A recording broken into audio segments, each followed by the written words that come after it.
તહેવારો અને શિયાળાની રજાઓ પહેલાં કેરળ પર્યટન સમગ્ર ભારતમાં નવા ઉત્પાદન અને અનુભવ રજૂ કરશે. અમદાવાદમાં 23 સપ્ટેમ્બરે કેરળ પર્યટને તહેવાર અને શિયાળાની રજાઓની ઋતુઓ પહેલાં સ્થાનિક અને આંતરરાષ્ટ્રીય પ્રવાસીઓની માંગને પૂર્ણ કરવા માટે તૈયાર કરાયેલા પ્રયોગાત્મક ઉત્પાદનનો સમૂહ રજૂ કર્યો છે, જેને તેના વિશાળ બજાર આઉટરીચના ભાગરૂપે દેશભરમાં મોટા પ્રેક્ષકો સમક્ષ પ્રદર્શિત કરવામાં આવશે.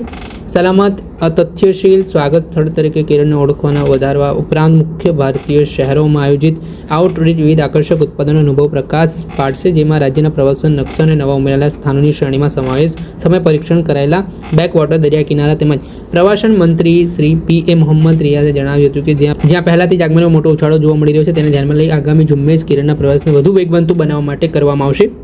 તાજેતરમાં કોચી ખાતે પૂર્ણ થયેલા લગ્ન ICE conclave destination weddings meetings incentives conference પ્રદર્શનો માટે વિશ્વ સમક્ષ પોતાની તૈયાર દર્શાવનાર કેરળ ટુરિઝમ B2B મીટિંગ્સ વેપાર મેળાઓમાં શક્તિઓનું જોર શોથી પ્રદર્શન કરશે અને નૈસર્ગિક કુદરતી સૌંદર્ય, જીવંત સાંસ્કૃતિક અને સમૃદ્ધ વારસાથી સંપન્ન કેરળ ઝડપથી માત્ર ડેસ્ટિનેશન વેડિંગ્સ માટે જ નહીં પરંતુ MICE ઇવેન્ટ્સ માટે પણ પસંદગીનું કેન્દ્ર બન્યું છે. કેરળ સરકારના પર્યટન સચિવ બીજુ કે જણાવ્યું કે પ્રવાસીઓને વધુ આકર્ષિત કરવા માટે કોચી મ્યુઝિયમ્સ BNL, જેની ભારતની સૌથી મહત્વપૂર્ણ નવયુગની કલા ઇવેન્ટ તરીકે ઓળખવામાં આવે છે.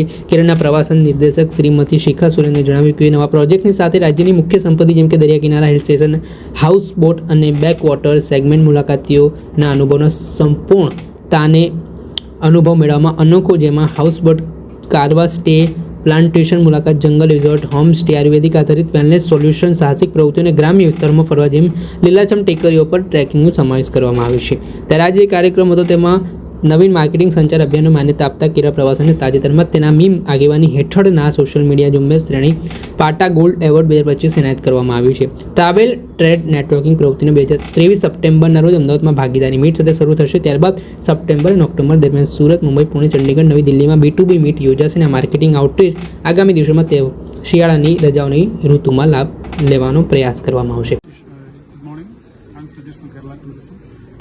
This time in Ahmedabad we came with 46 numbers of trade partners, and they are from Kerala. They are doing their business in sector of travel, trade activities and hotels also.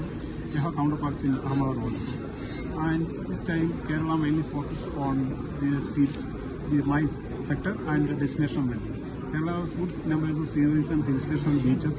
So Kerala makes it a good destination for wedding and also. And the CBL, like this, Champions Sport is also conducted this year. It's already started. It's up to December. These 40 numbers events are there, and we also support some beaches, hill station, and new activities there. Last year we have developed small areas as a tourism spots. So we expect a good number from Gujarat itself. Who was region of the Gujarat? Who was region of the Gujarat? We of the Kerala.